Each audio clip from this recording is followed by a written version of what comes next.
Hello students, मेरा नाम अभिषेक और आपका हमारे YouTube channel GDB mathematics classes में स्वागत है। तो स्टूडेंट, आज हम लोग सीएसआर नेट दिसंबर 2023 का क्वेश्चन डिस्कस करेंगे जो पार्ट सी में पूछा गया था। क्वेश्चन आईडी और क्वेश्चन नंबर स्क्रीन पर मेंशन है।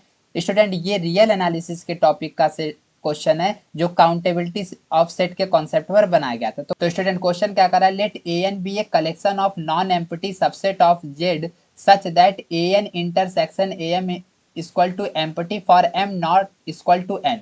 If z equal to union of n is greater than or equal 1 an, then which of the following statement are necessarily true? तो स्टूडेंट, ये पूरे क्वेश्चन का मतलब ये है कि an मेरा जो है वो एक सेट है और इस सेट के अंदर जो है वो सारे एलिमेंट आ रहे हैं जो z के क्या है, सबसेट है। जैसे a1 a2 a3 dot dot dot, ये a1 a2 a3 हमारे z के सबसेट हैं, उनके कलेक्शन का ये सेट आ रहा है। अब कहा जा रहा है कि an intersection am equal to empty for m not equal to n। तो स्टूडेंट, ये कह रहा है कि अगर जैसे मान लीजिए हमने a1 एक सबसेट लिया और a2 एक सबसेट लिया, तो इसके लिए ये एम्प्टी होना चाहिए। क्यों? क्योंकि यहाँ पर इन्होंने मेंशन किया है कि अगर m और n आपस में इक्वल नहीं होंगे तो उसके लिए हर an और am ऐसा होना चाहिए जिसके लिए वो एम्प्टी होना चाहिए। तो स्टूडेंट, सबसे सिंपल लैंग्वेज में हम आपको ये बता दें कि इस सेट A1 के अंदर जितने भी एलिमेंट होंगे बाकी सारे सबसेट के अंदर वो एलिमेंट नहीं होगा। ठीक है, इसी तरह A2 के अंदर जो भी एलिमेंट होंगे बाकी किसी भी सबसेट के अंदर वो एलिमेंट नहीं होगा। ठीक है, तो अब यहाँ पर इन्होंने यहाँ पे एक कंडीशन अप्लाई किया है कि जेड इक्वल टू, तो यहाँ पे जेड का मतलब तो यही है, Z equal to a1 union a2 union a3 union dot dot dot. ठीक है, तो यहाँ पर स्टूडेंट ये पूरे कंडीशन को होल्ड करने पर इसमें से कौन सा ऑप्शन ट्रू होगा इसको हमको चेक करके बताना है। ठीक है, तो अब यहाँ पे पहले वाले ऑप्शन में स्टूडेंट ये बोल रहे हैं कि a n is finite for every integer n is greater than or equal. तो इसका मतलब स्टूडेंट ये हो गया कि जो भी आप a1 a2 आप जो भी चॉइस करेंगे वो हमेरा एक फाइनाइट सेट होना चाहिए। ठीक है, तो अगर उसमें से कोई भी सेट इनफाइनाइट हो जाएगा तो ये ऑप्शन हमारा गलत हो जाएगा। अगर ऐसा नहीं हो पाता है तब तो ये मेरा ऑप्शन सही हो जाएगा। तो स्टूडेंट, अब हम लोग सॉल्यूशन की तरफ बढ़ते हैं। ठीक है, तो स्टूडेंट यहाँ पे z equal to union n is greater than r equal 1 an है। ठीक है, तो अब z में हमको पता है कि z में कौन कौन सा एलिमेंट आता है, minus infinitive dot dot dot -3 -2 -1 0 1 2 3 dot dot dot infinitive. अब ये यूनियन का कलेक्शन है, मतलब a1 union a2 union a3। आप अच्छा, इधर जो सेट n का कलेक्शन है इसमें ये कोई जरूरी नहीं है कि हम इसको n टेंस टू इन्फिनिटिव तक ही ले जाएं, आप जो भी चॉइस कर लीजिए। तो यहाँ पर स्टूडेंट हम ए वाले को सॉल्व करते हैं। लेट a1 इक्वल टू हम मान ले रहे हैं 0 1 2 3 डॉट डॉट डॉट इन्फिनिटिव। ठीक है, और स्टूडेंट यहाँ पर हाँ, तो स्टूडेंट a2 को हम मान ले रहे हैं -1। ठीक है, a3 को हम लोग मान ले रहे हैं -2, A4 को मान ले रहे हैं स्टूडेंट -3। इसी तरह हम लोग स्टूडेंट अगर चलते जाएं, ठीक है, तो धीरे धीरे हम लोग माइनस इन्फिनिटिव की तरफ टेंड कर जाएंगे। अगर स्टूडेंट आप इनका यूनियन निकालें, A1 A2 union A3 union A4 union dot dot dot, तो स्टूडेंट आपको क्या मिल जाएगा, इधर हम लोग को मिलेगा 0 1 2 dot dot infinitive union -1 union -2 union -3 union dot dot dot infinitive की तरफ। तो स्टूडेंट ये जब हम पूरे यूनियन का कलेक्शन बनाएंगे तो ये हमारा जेड हो जाएगा। तो स्टूडेंट यहाँ पर हर इंटीजर n के लिए हमको सबसेट मिल गया है a1 यूनियन a2। तो यहाँ पर इन्होंने कहा है कि an is finite for every integer, her integer n is greater then 1 के लिए फाइनाइट होगा। लेकिन स्टूडेंट आप यहाँ पर देखिए,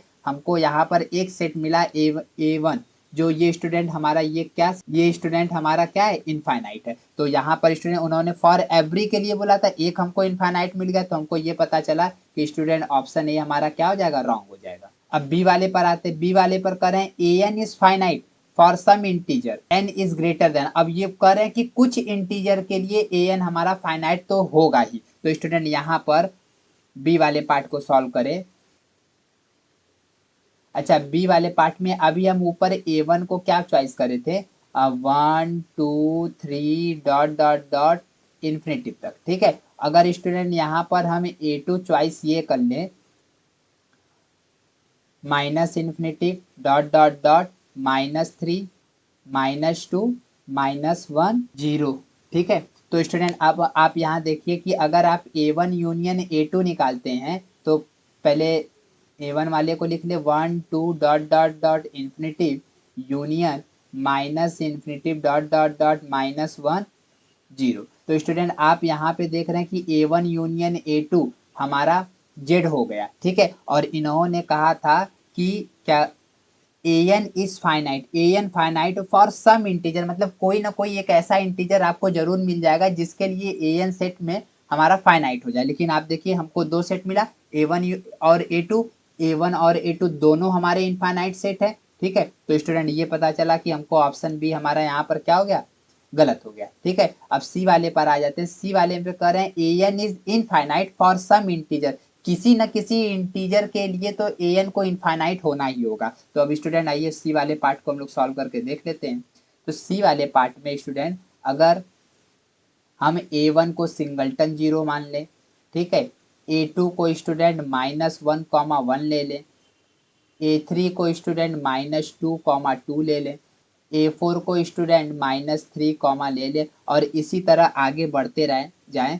तो स्टूडेंट अब हमको ये पता चल जाएगा कि अगर A1 union A2 union A3 union A4 dot dot dot, तो स्टूडेंट आप यहाँ पर इनका वैल्यू अगर पुट कर दीजिए, -1 1 union -2 2 union -3 3 dot dot dot, तो स्टूडेंट ये आपका पूरा जेड के इक्वल हो जाएगा। तो स्टूडेंट यहाँ पर आप देख रहे हैं कि A1 A2 A3 A4 dot dot dot आगे तक बढ़े, ये सारे सेट हमारे फाइनाइट सेट है। लेकिन इन्होंने कहा है कि an is infinite for some integer, मतलब किसी न किसी इंटीजर के लिए an हमारा इनफाइनाइट होगा, ऐसा तो हमको नहीं मिला। तो स्टूडेंट यहाँ से ऑप्शन सी भी हमारा क्या हो गया, गलत हो गया। अब स्टूडेंट अब आप डी पर आते हैं, करे an इज काउंटेबल। अब काउंटेबल में दोनों हो सकता है, या तो फाइनाइट हो सकता है या तो infinite, for every integer n is greater than r equal 1 के लिए। तो स्टूडेंट पहले ऑप्शन ए में देखिए, ए में ये हमारा इनफाइनाइट काउंटेबल है और बाकी बचा हुआ फाइनाइट काउंटेबल, ये यहाँ से मिला। बी में देखिए, बी में ये दोनों हमारे इनफाइनाइट काउंटेबल हैं, ठीक है। सी में देखिए ये पूरे हमारे स्टूडेंट ये हमारा फाइनाइट काउंटेबल है। तो मतलब कि अब आप जेड को चाहे जैसे भी सबसेट में ब्रेक करें, अगर उनका यूनियन स्टूडेंट आप निकालेंगे तो आपको फाइनाइट या इनफाइनाइट का काउंटेबल सेट ही मिलेगा। और वैसे भी हमको पता है कि जेड स्टूडेंट हमारा कैसा सेट होता है, इनफाइनाइट काउंटेबल सेट, ठीक है, इनफाइनाइट काउंटेबल सेट होता है। अब इसके में अगर इसको अगर यूनियन में डिवाइड कर सकते हैं तो पॉसिबिलिटी है कि उसको फाइनाइट काउंटेबल सेट के यूनियन में भी लिख सकते हैं और इनफाइनाइट और फाइनाइट दोनों के कॉम्बिनेशन में भी लिख सकते हैं। तो स्टूडेंट यहाँ से हमको ये पता चला कि an is countable for every integer n is greater than or equal 1 के लिए। तो स्टूडेंट इस क्वेश्चन का ऑप्शन डी हमारा क्या हो गया, करेक्ट होगा। अगर स्टूडेंट आपको हमारे वीडियो का सॉल्यूशन अच्छा लगा तो प्लीज़ आप अपने दोस्तों को शेयर करिएगा। Thank you student for watching my video.